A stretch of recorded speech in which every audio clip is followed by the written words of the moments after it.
رنگ کے کپڑے پہنے ہوئے تھے اور کیا صورتحال اس میٹنگ کے اندر تھی.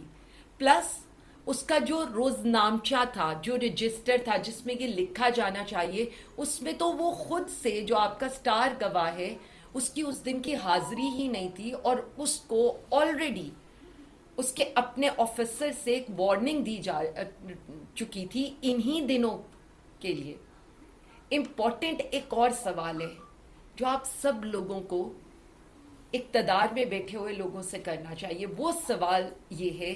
کہ اگر آپ کو پتا تھا، چلیں آپ کی ہر بات کو ہم مان لیتے ہیں کہ آپ صوفے کے پیچھے تھے، آپ میز کے نیچے تھے، اگر آپ کو یہ پتا تھا ایسی کوئی سازش ہونے لگی ہے اور ملک بھر میں ایسا کچھ ہونا لگا ہے، تو ایز اے سیکیورٹی ایجنسیز کیا آپ کا کام تھا کہ آپ اس سب کو ہونے دیتے اور ایک پارٹی کو دیوار سے لگاتے، یا آپ کا کام تھا کہ آپ اس سازش کو روکتے یا اس کو ناکام بناتے؟ سو یہیں سے یہ باتیں پتہ چلتی ہیں کہ آپ نے تحریک انصاف کو، وزیر اعظم خان صاحب کو، ہمارے سیاسی قائدین اور کارکنوں کو پولیٹیکلی وکٹمائز کیے.